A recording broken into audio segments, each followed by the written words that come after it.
চামগুৰি সমষ্টি বৰভেটিত অনিল শইকীয়াৰ নিৰ্বাচনী প্ৰচাৰ সংখ্যালঘু অধ্যুষিত পঞ্চায়তৰ সহস্ৰাধিক লোকৰ ভিৰ সভাত বিজেপি মিত্ৰজোঁটৰ প্ৰাৰ্থী অনিল শইকীয়াই ভাষণত কয় 2026ত পুনৰ বিজেপি মিত্ৰজোঁটৰ চৰকাৰ হ'ব আৰু মুখ্যমন্ত্ৰী ডক্টৰ হিমন্ত বিশ্ব শৰ্মা পুনৰ অসমৰ মুখ্যমন্ত্ৰী হ'ব। চামগুৰি সমষ্টিত ধৰ্মীয় সংখ্যালঘু সম্প্ৰদায়ৰ লোকসকল উন্নয়নৰ পক্ষত আছে আৰু কেৱল উন্নয়নৰ বাবে বিজেপি দলৰ প্ৰাৰ্থীক ভোট প্ৰদান কৰিবলৈ ৰাইজক আহ্বান জনায়। বিজেপি নিৰ্বাচনী প্ৰচাৰ সভাত জালালুদ্দিন আহমেদ, ৰফিকুল চৰকাৰ, মুজাম্মিল হক, মতিন চৌধুৰী, মণ্ডল সভাপতি বিপ্লৱ তৰফদাৰ, জুবাইৰ বক্সি আৰু জ্যেষ্ঠ সাংবাদিক মুস্তাফা কামালে ভাষণ প্ৰদান কৰি বিজেপিৰ প্ৰাৰ্থী অনিল শইকীয়াক ভোট দিবলৈ ৰাইজক আহ্বান জনায়। বহুত ভাল লাগিছে, তেওঁলোকে নিজৰ সন্তানৰ দৰে মোক মৰম কৰিছে, আশীৰ্বাদ দিছে আৰু মোৰ লগত ফূৰ্তি কৰিছে, গতিকে বহুত ভাল লাগিছে। এইবাৰ দেখা গৈছে তানজিল হুছেইনে নিৰ্বাচনী প্ৰচাৰ লাহে কমি আহিছে, আপুনি কি ক'ব?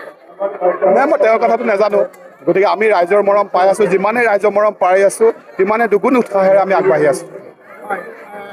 এইবাৰ 2026 আপুনি যদি বিধায়ক হ'ব পাৰে হোৱাৰ লক্ষণ দেখা গৈছে, হয়, আপুনি প্ৰথম কি কাম কৰিব? উন্নয়ন কৰিম। প্ৰথম মোৰ ৰাস্তা ঘাট, কাৰণ ৰাস্তা ঘাট নহ'লে সকলো উন্নয়ন স্থবিৰ হৈ যায়। ৰাস্তা ঘাট প্ৰথমে কৰিব লাগিব, আমাৰ শিক্ষানুষ্ঠান আমি গঢ়িব লাগিব, আমি যুৱকসকলক, নিবনুৱা যুৱকসকলক সংস্থাপিত কৰিবৰ বাবে তেওঁলোকক যাতে অনুপ্ৰেৰণা যোগাব পাৰোঁ তাৰ বাবে আমি বিধায়ক হিচাপে তেওঁলোকক সহায় কৰিব লাগিব। আৰু সকলোতকৈ ডাঙৰ কথা যে আমি এই চামগুৰি সমষ্টিৰ মুছলমান মানুহসকলে আজি প্ৰায় 35 বছৰ যেতিয়াৰ পৰা ৰকিবুল হুছেইন ডাঙৰীয়াই মন্ত্ৰী হৈ আছে, যেতিয়াৰ পৰা বিধায়ক হৈ আছে, তেতিয়াৰ পৰা তেওঁলোকে বঞ্চিত হৈ আছে, তেওঁলোকে শোষিত হৈ আছে। তেওঁলোকক এবাৰ সম্পূৰ্ণ ডাইৰেক্ট চৰকাৰৰ লগত থাকি চৰকাৰৰ আঁচনিসমূহ তেওঁলোকক আমি দিব লাগিব।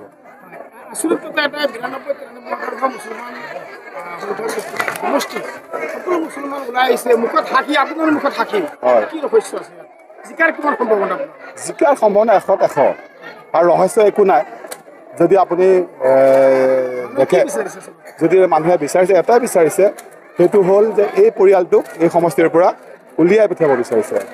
যিটো পৰিয়ালে কেৱল মাত্ৰ নিজৰ কথা ভাবিলে, ৰাইজৰ কথা নাভাবিলে, যিটো সমষ্টিত সংখ্যালঘু লোকে বাস কৰে, সেই সমষ্টিৰ পৰা এজন সংখ্যালঘু লোকক তেওঁলোকে 35 বছৰ বিধায়ক বনালে, তথাপিতো আজি সংখ্যালঘু লোকসকল শোষিত নিষ্পেষিত হৈ আছে। গতিকে তেওঁলোকে আজি বিচাৰে যে আমিও চৰকাৰৰ লগত থাকি অন্য বিজেপিৰ বিধায়ক থকা সমষ্টিসমূহৰ মানুহৰ মুখত যি হাঁহি, সেই হাঁহিটো আমাৰ মুখত আনিব লাগে আৰু আমিও চৰকাৰৰ লগত থাকি আঁচনিসমূহ পাব লাগে। এটা গোপন তথ্য নিৰ্ধাৰণ কৰিছোঁ, যোৰহাটত গৌৰৱকে হাৰিব, আপুনি কি ক'ব?